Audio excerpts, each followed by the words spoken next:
Well, hello, and thanks once again for joining us here on India on 99.94. I'm your host, Nikesh Rugani, journalist, broadcaster, and commentator based in the UK, but with a very keen eye on all things Indian cricket as always. And my co host, Sarah Warris of Wisden. Sarah, how are you this week? I'm good. We ended our last episode talking about the women's team and how they crumble under pressure, and we start a new episode talking about the same issue again.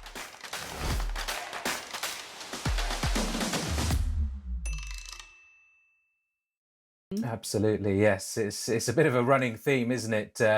Especially against Australia. We thought, I mean, certainly me in some discussions with fellow journalists and colleagues, we thought India may have just turned a corner in that semi-final victory over England. England, of course, the host nation at the Commonwealth Games this time around. Very strong side. It's usually England or Australia competing for these big prizes in women's cricket.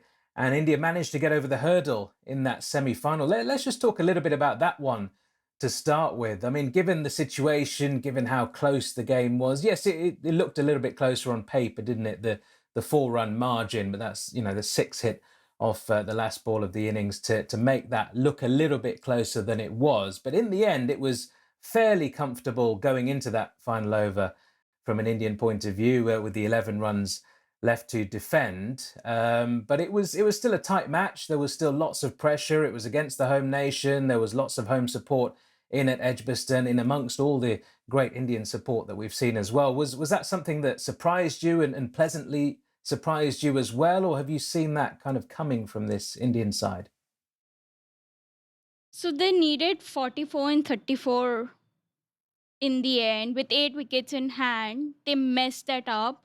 Uh, but somehow you'd say that that wasn't very surprising. You kind of expected a collapse to happen. You kind of expected India will struggle to get to the target. It just seemed too good to be true. Like they were at one point, they were running away with the game. So it just seemed too good to be true. And just when your hopes were up, in came the famous Indian collapse and But just hearts before were we get to broken that, I again. was referring to the semi-final. In fact, were you surprised that India Oh, were able to hold their nerve with the ball? Because we've seen them even with the ball. We talk about the famous Indian collapse, but even with the ball, when they've got runs to defend and you're playing against one of the stronger nations like your Australias, your Englands, that's when it's chaos in the field, isn't it? For a start, I mean, let's be fair. The Indian side, apart from two or three of the girls on show, they're not the best fielding side by any stretch of the imagination.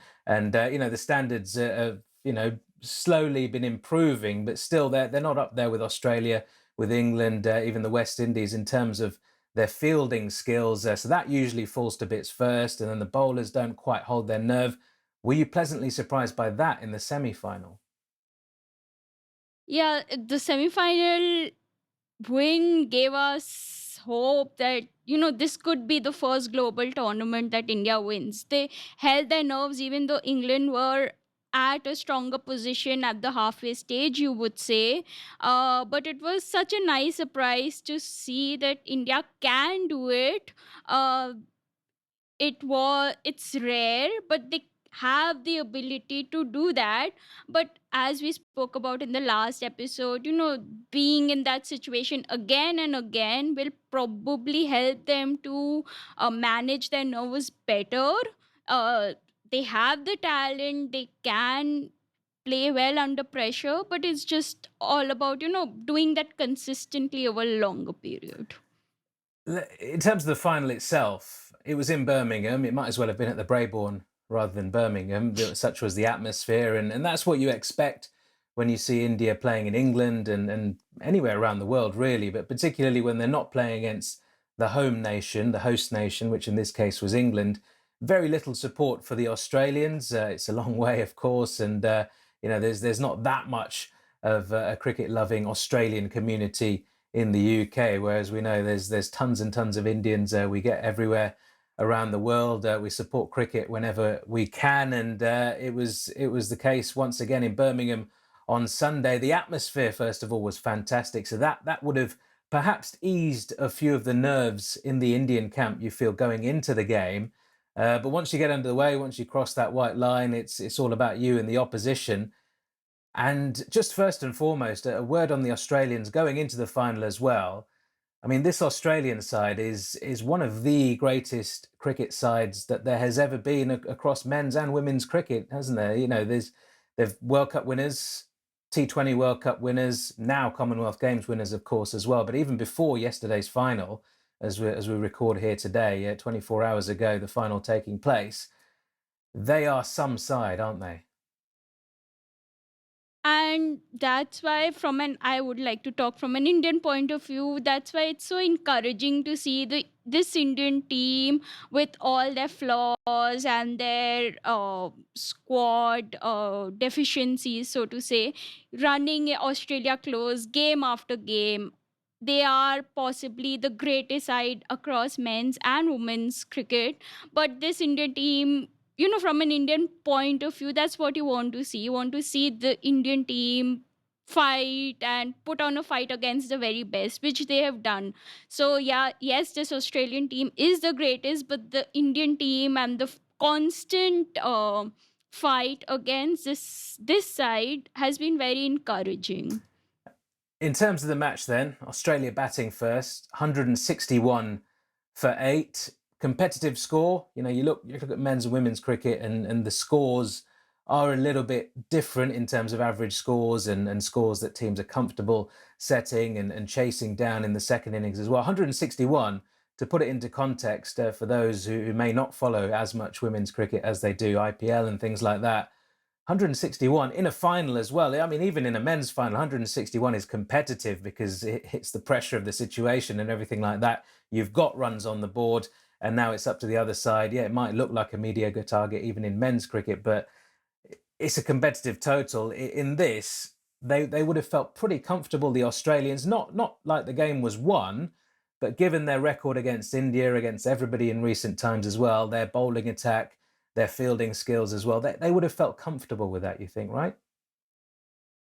Yeah, anything around 150 would have been par. Australia would have been happy with that. 160, many people felt that at the halfway stage, they could have easily scored 170, 180. But even 180 was not a very easy score for India.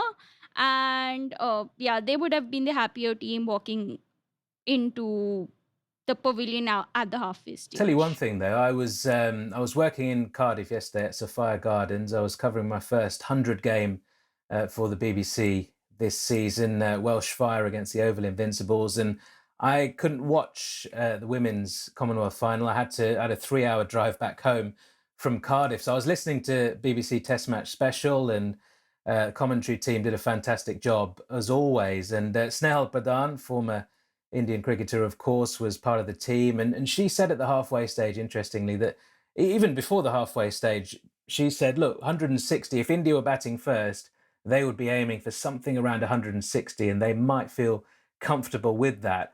And the fact they weren't batting first, they had to bat second, but still, the aim is the same, right? The intent has to be the same. Yeah. Up front, you've got to do well in the power play. 160 odd should be your target, and that's what it was. 162 for victory to try and win that gold medal. So she was quietly confident as a former player, as somebody who follows the women's game more than I think anybody else that I know on the planet. She seemed to be pulling out stats out of her ears at one stage. She knows a lot about the game, and she was saying, look, Australia obviously will be the happier of the two sides at the halfway stage. The runs are on the board.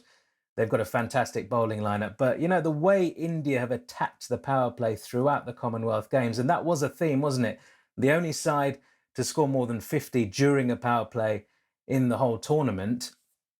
And, Shafali Verma's usually the one that people look at as the sort of, the attacking stroke player, the fearlessness of youth and all that. But it's actually been Smriti Mandana, hasn't it, who's been the Yeah. aggressor.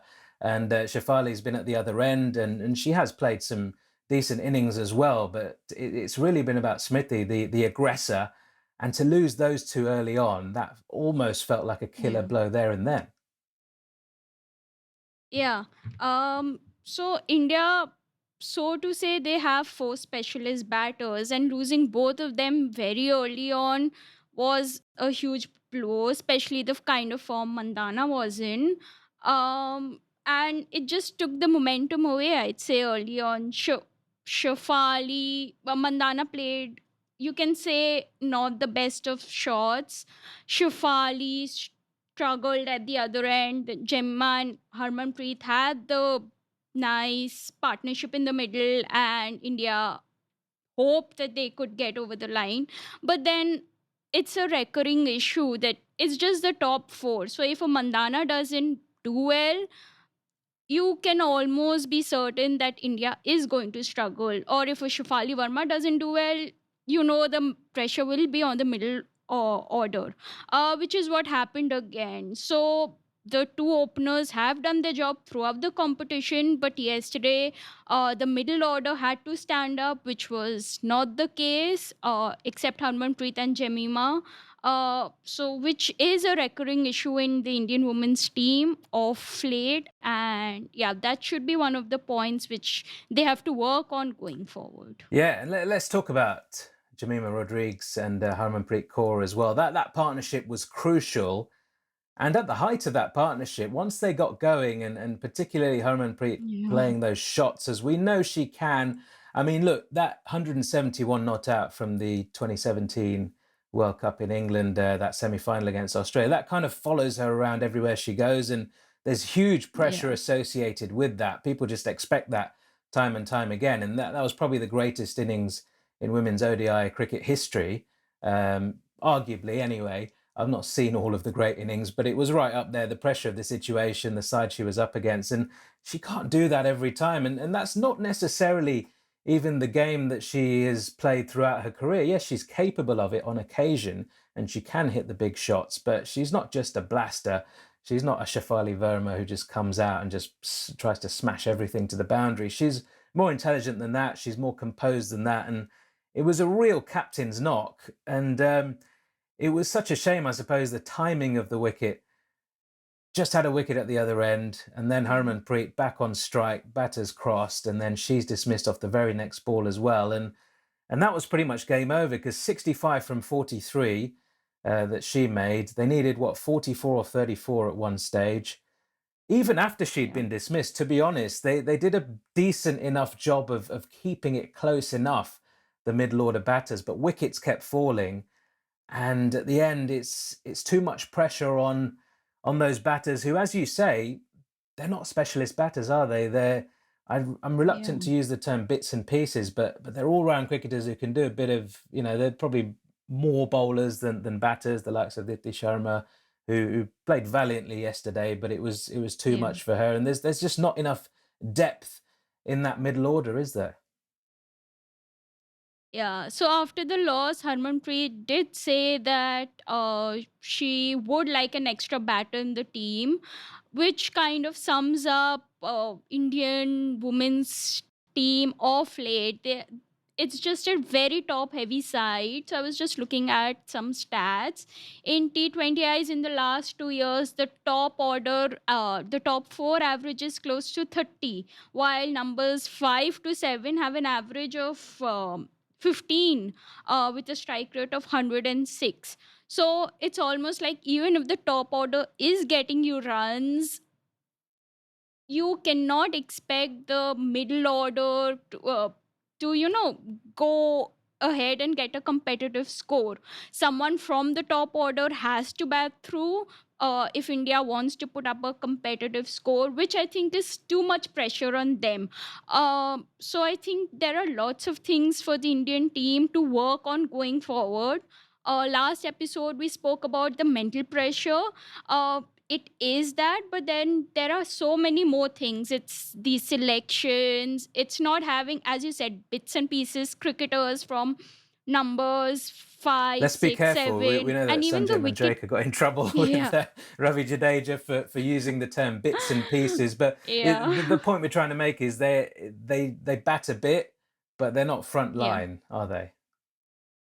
Yeah.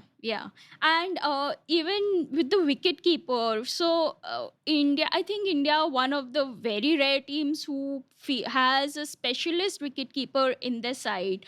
I know it's very unfortunate, but after Tanya Bhatia was concussed yesterday, a few people on Twitter were like, okay, now Yastika Bhatia comes in, and at least India has an extra batter now, which just shows the state of the 11, because they have four specialist batters, and then they have one wicket keeper who does not have the greatest T20 I record, and even expecting her to score 20 and 15 might be a tall task, which just shows how uh, they are struggling in that And department the as well. with Yastika, So that they was an have, yeah, interesting one as well, because she was a direct substitute. yeah, So, luckily she keeps wicket as well, because you have to have your reserve wicketkeeper coming in for your wicketkeeper if it is yeah. your wicketkeeper who's concussed.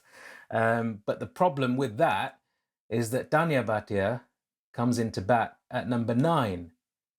So that means Yastika can't Yeah. come in until number 9, because there are a few surprises that why is Dipti Sharma coming in? She's a runner ball kind of player. She can't really do any more than Yeah. that. Not that Yastika's a massive hitter, but she's got more capability, you feel. And then after Dipti Sharma, it was Snehrana, Radha Yadav, and still no sign of Yastika. But the rule is that you're a direct replacement. So as the batting scorecard would be, that is when the substitute can come in, which I feel is a little bit unfair in a way, because in certain situations, Yeah. batting lineups change all the time, don't they? In T20 cricket and in Yeah. any short form cricket, even ODI cricket as well.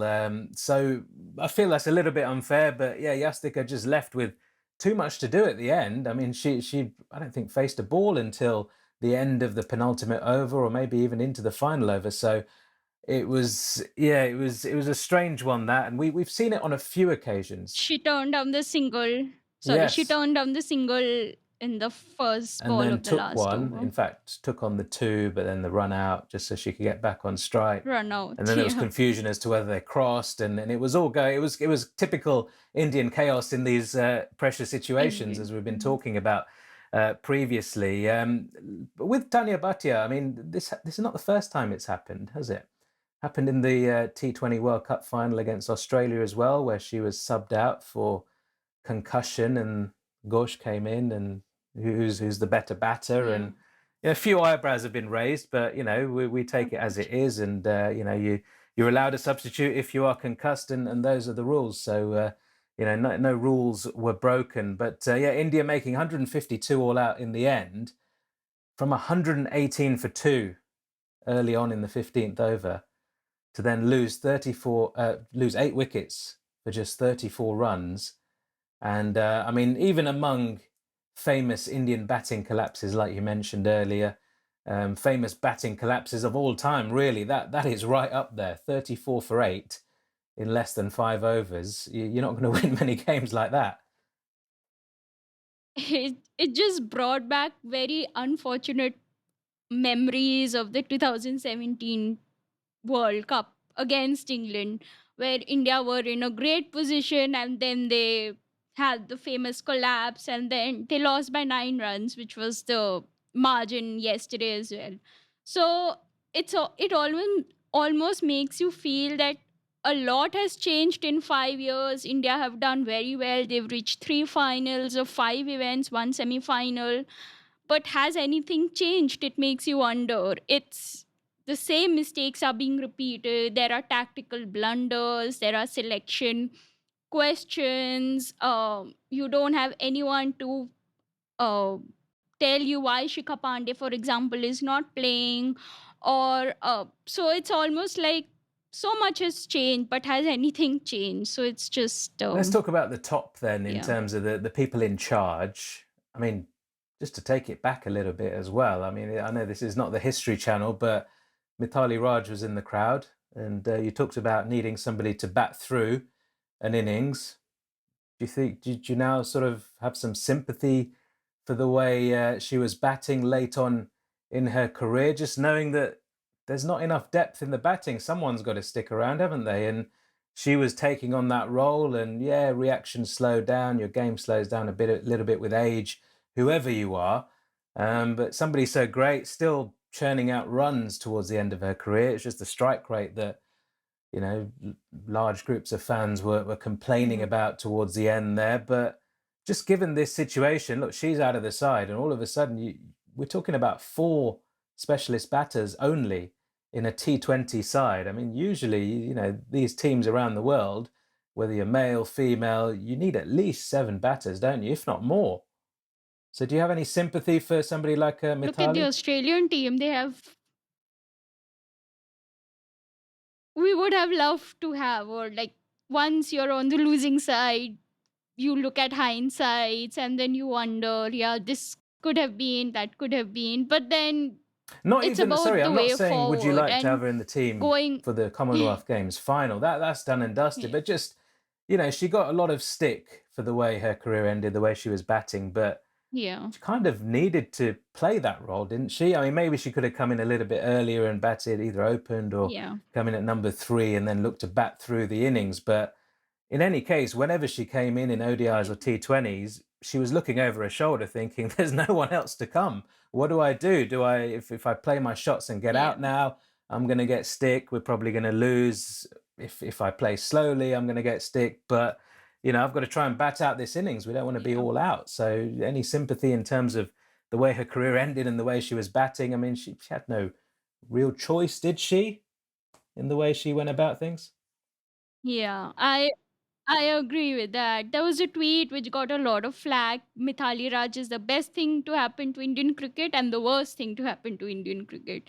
So, at one point, you say a strike rate in the 110s, 120s in T20Is, not that great, but what wouldn't have India done to have that yesterday?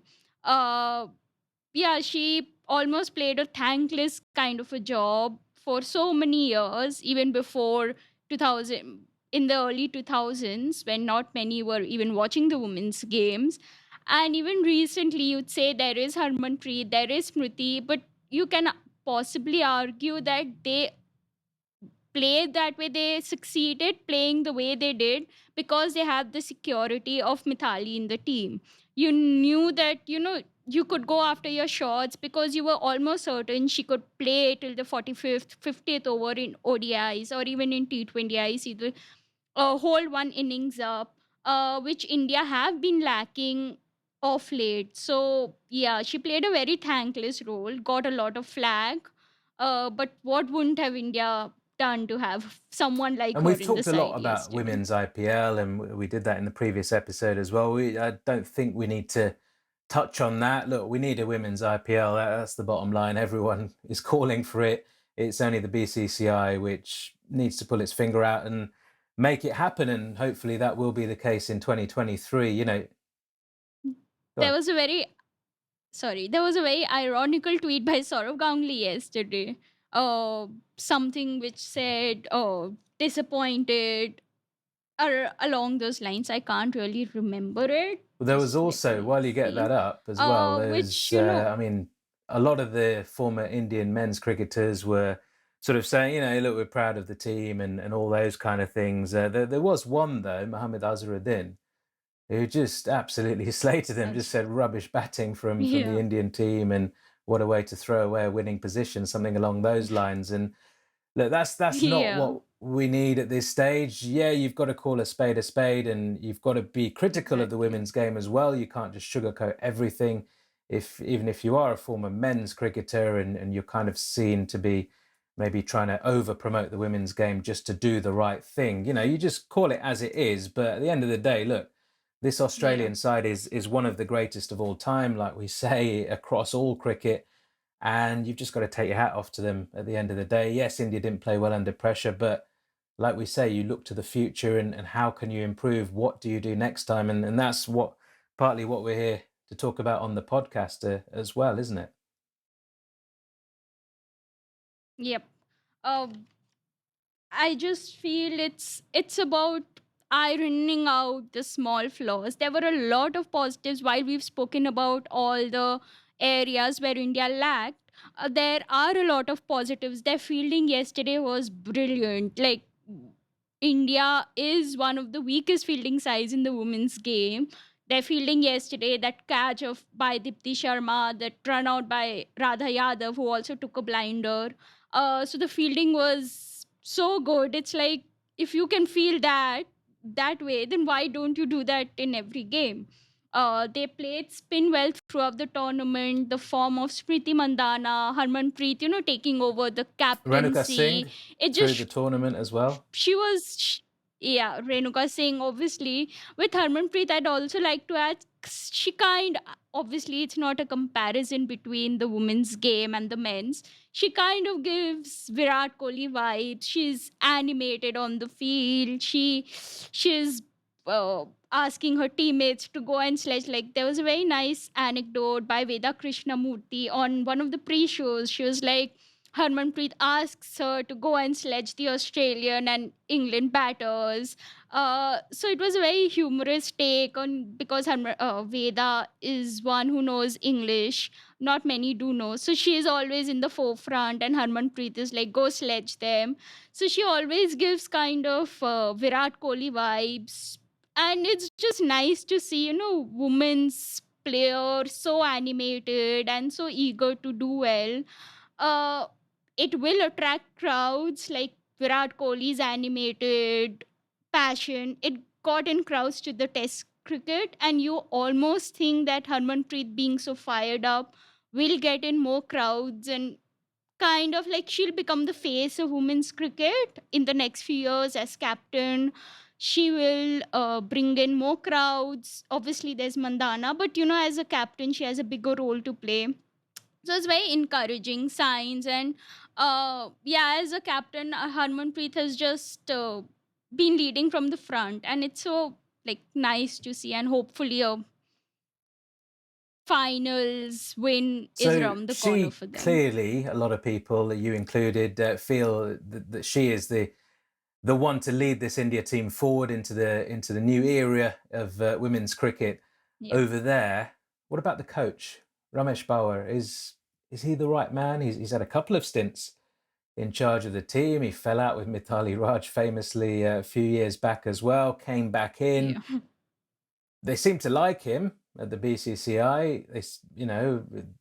Former Test cricketer, played a couple of Tests, played 30 odd ODIs for India as well. So he's been in and around international cricket, very successful on the domestic circuit for a number of years for a couple of other teams towards the end of his career as well. Has played IPL, so he's been there and done it all as a player. From what you've seen of him as a coach, in terms of his man management or woman management, I should say, apologies. What do you feel are his best qualities? What's not so good about Ramesh Powar? Is he the man to take this side forward? There have been a lot of, yeah, criticism of Ramesh Pawar. There have been so many selection questions in the past, like Jemimah Rodrigues, arguably like one of the most talented players from India, was not picked in the World Cup squad earlier this year.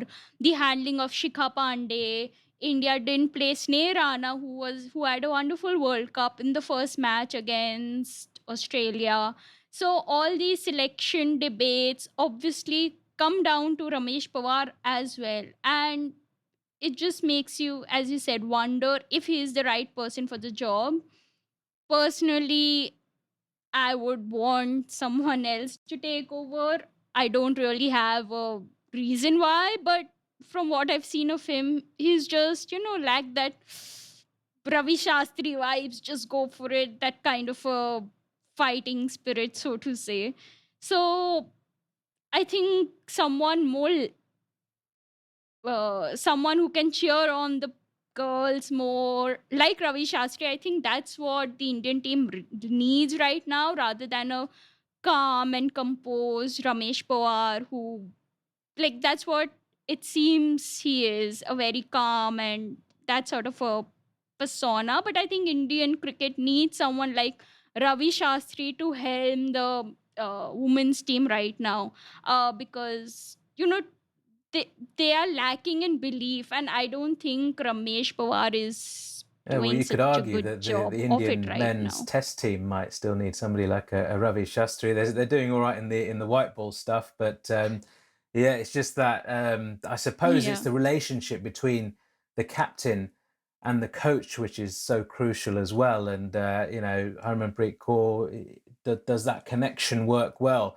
So that'll be interesting to see how they move forward in terms of the coach. Do they bring in a foreign coach, somebody maybe from Australia who's seen firsthand what they have done at domestic level in yeah, Australia to produce all these hardened cricketers to come out at the top level and perform so well? Maybe somebody from England who've done similar things themselves. Do they get a male? Do they get a female? Maybe a former female international cricketer who's captained a side. It's interesting to see which route they go down in terms of their next coach. Ramesh Powar is still the coach for the foreseeable future, of course, but we'll wait and see if any decisions are made on that in the coming weeks, months, into next year as well. I mean, they've got a lot of money, the BCCI, haven't they? So they could go out and throw money at the best coaches in the world, whether it be somebody who's currently coaching in men's cricket and say, look, we want you to come over. Here's a few million, couple of years contract. Taking a couple of World Cups or whatever it might be, and we'll see how it goes from there. So the resources are there. We'll see how it plays out. At the moment, yeah. that's the big Is the question, isn't it? BCCI Are they interested? That interested? is the Will it make question. a difference if they do have an IPL next year, a Yeah. women's IPL? Is that going to make a difference? Because there'll be a lot of high-profile coaches coming over, doing well with those franchises, which we hope to see. And will that then put them in the shop window? And the BCCI all of a sudden wakes up and thinks, "Oh, hang on, so and so's a pretty good coach. Let's get them in to coach the national side." We'll wait and see how things go. But at the end of the day, look, it's a silver medal for India, another silver medal across all sports. They've had a fantastic Mm. Commonwealth Games, fourth in the medals table, 22 golds. Couldn't add a 23rd with the cricket, wasn't to be. But the Australians finished top of the table across all sports. A gold for them in the cricket and a bronze for New Zealand as well, winning that bronze medal match against the home side England in some style as well, absolutely hammering England, who looked deflated after their defeat to India. So look, all in all, it's been great to see cricket at the Commonwealth Games in Birmingham, as I'm sure you'd agree, Sarah. But that's all we got time for on this week's episode. Hope you've enjoyed the Commonwealth Games. Hope you've enjoyed India's performance up until the final. And hopefully we see plenty more of everyone involved in that squad and plenty more from the Indian women's team in finals, in big matches. And hopefully next time they're able to just get across the line. We'll be back soon with another episode. But thank you for listening to India on 99.94.